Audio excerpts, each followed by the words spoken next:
আসসালামু আলাইকুম রহমতুল্লাহ। আপনাদের সামনে নতুন একটা ভিডিও নিয়ে হাজির হলাম। তো আজকে হচ্ছে 16 ডিসেম্বর, ছুটির দিন। তো আজকে মনে করেন সবার ছুটি থাকলেও আর কি আমার ছুটি নাই।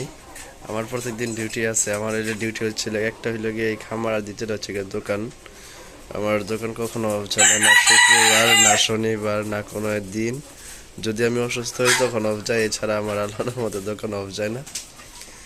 তো দেখতে পারতেছেন খামারে চলে আসলাম। ওই যে দেখা যাচ্ছে ওখানে 5টা ডিম। তো মনে করেন আজকে সকালবেলা এসে 5টা 6টা ডিম পাইছি, একটা ডিম করে দিয়ে এসে পড়ছিলাম। আর ওই যে দেখেন আমার দরবেশনির নিচে একটা ডিম, এই যে তার মানে মোট লেগে 7টা। ঠিক আছে, আজকে মোট 7টা ডিম পাইছি। আরো পাওয়ার আছে, যেমন এই যে লালটায় পারবে এখান থেকে, তারপর আবার ওই যে ওই কালি পারবে, এই কালিটায় পারবে বৈশা আছে। তো আরো হয়তো বা কয়েকটায় পারতে পারে, শিওর না। তবে এখন প্রত্যেকদিন একটু ডিমের পার্সেন্টেজ আগের থেকে অনেকটাই বাড়ছে। আর গতকালকে একটা ভাইয়া কমেন্টস করছে যে আমি এটা রিপ্লাইটা দিতে পারি নাই। তো ভাইয়া বলছে যে আমি কি মোরগ বা মুরগি একসাথে রাখি কিনা বা আলাদা রাখি কিনা। তো ভাইয়া আর কি বিষয়টা হচ্ছে এমন যে ইদানিং আমি খুব একটা বেশি সময় দিতে পারতেছি না। আমি যতটুকু পারি ততটুকু মোরগগুলাকে আলাদা রাখার চেষ্টা করি। কারণ হচ্ছে যখনই আলাদা করে রাখবো তখন হচ্ছে যেভাবে দেখতে পারতেছেন যে পোলোর ভিতর দিয়ে রাখছি। ঠিক আছে, যখন আপনি মুরগি থেকে আলাদা রাখবেন তখন হচ্ছে দেওয়ার সাথে সাথে ওরা ব্রিডটা করে ফেলবে। এই যে এখানে দিয়ে রাখছে, ওরা ব্রিড হয়েছে। তো এখন খাবার দাবার দিলাম, তো এর জন্য মনে করেন আর কি করে রাখি, আলাদা রাখার ট্রাই করি। যেমন এই যে এখানে একটা মোরগ আলাদা, ওইখানে একটা মোরগ আলাদা, এই মোরগটাও আলাদা থাকে। খালি এটার সাথে জাস্ট একটা মুরগি দেওয়া আছে।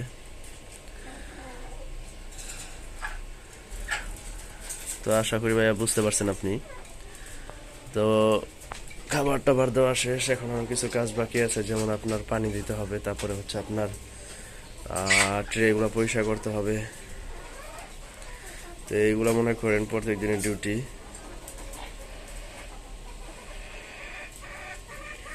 আর এখন মোটামুটি আলহামদুলিল্লাহ সবগুলো মোরগই সুস্থ আছে। যদি আপনাদেরকে দেখাই, এই যে দেখেন এই মোরগটার কিন্তু আপনার রানীক্ষেতের সমস্যা, মানে হালকা পাতলা রানীক্ষেতের সমস্যা হয়েছিল, মানে ঠান্ডার প্রবলেম ছিল, মাস্ট বি ঠান্ডার প্রবলেম ছিল। মানে হালকা চুনা পায়খানা করছে, রানীক্ষেত বললে ভুল হবে, হালকা চুনা পায়খানা করছে। আর ওরে কিন্তু বাজার থেকে কিনে আনার পর এই মোরগটাকে মানে কোনো ভ্যাকসিন করানো হয় নাই, কারণ এর আগে আমরা ভ্যাকসিনটা করায় ফেলছি। তারপরে যে মোরগটা আনছি, এই যে দেখেন, আপনাদেরকে যদি দেখাই, দেখেন বাথরুমে কোনো প্রবলেম আছে কিনা। আল্লাহর রহমতে এটার বাথরুমে কোনো প্রবলেমই নেই।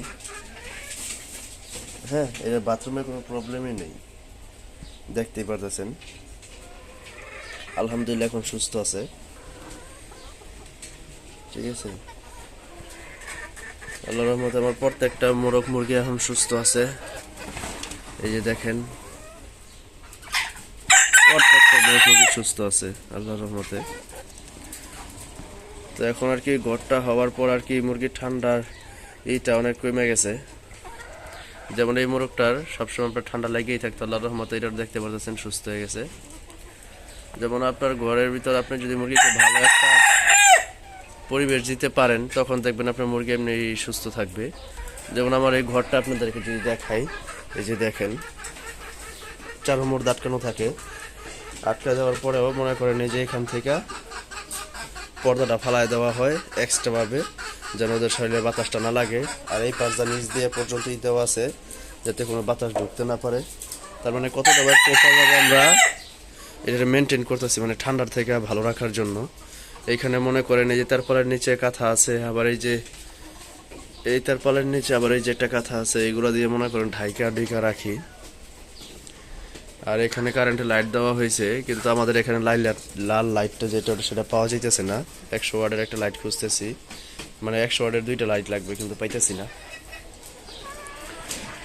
তো যাই হোক, তো এই হচ্ছে মনে করেন আজকে আমার খামারের আপডেট। আর যদি কোনো কিছু জানার থাকে তাহলে অবশ্যই কমেন্টসে জানাবেন, মানে জিজ্ঞাসা করবেন। আর আমার যদি কোনো ভিডিওতে কোনো কিছু প্রবলেম হয়ে থাকে তো অবশ্যই বলবেন, সমস্যা নাই। মানুষ শিখতে শিখতেই বড় হয়। যেমন এখন মনে করেন আমি যখন খামারটা শুরু করছিলাম, তখন আমি খুব একটা যে বেশি কিছু জানতাম তা কিন্তু নয়, আমিও খুব কমই জানতাম। তো এখন মনে করেন খামারটা করতে করতে করতে করতে এমন একটা অবস্থা হয়েছে, এখন মনে করেন আমি এখন বাথরুম দেখাও বলে দিতে পারি যে কোন মুরগিটার সমস্যা, কোন মুরগিটা ঠিক আছে। মানে অভিজ্ঞতা তো আর একদিন দুই দিনে হয় না, একটু সময় লাগে। ঠিক আছে, একটু সময় লাগে, সব কিছু ঠিক হয়ে যায় সময় দিলেই। আপনি বুঝতে পারবেন আপনার মুরগিটা কেন খাইতেছে না বা কি কি প্রবলেম হয়েছে, এগুলো সব আপনি নিজেই ধরতে পারবেন। যে আপনাদেরকে দেখাইতেছি যে আমাদের মুরগির কোনো বাথরুমের সমস্যা আছে কিনা। দেখেন প্রত্যেকটা ড্রপিংয়ে আলহামদুলিল্লাহ ভালো, কোনো প্রবলেম নাই। যেমন এই যে এই মুরগিটাকে দেখছেন, এই মুরগিটা অসুস্থ ছিল, আপনারা দেখাইছিলাম, অ্যান্টিবায়োটিক দিয়েছিলাম। তো এখন যদি দেখাই আপনাদেরকে, দেখেন দেখছেন স্বাভাবিক পানি, বাথরুম, স্বাভাবিক বাথরুম, এই যে। ঠিক আছে, তো আল্লাহর রহমতে মনে করেন মুরগি আমার সবগুলোই সুস্থ আছে।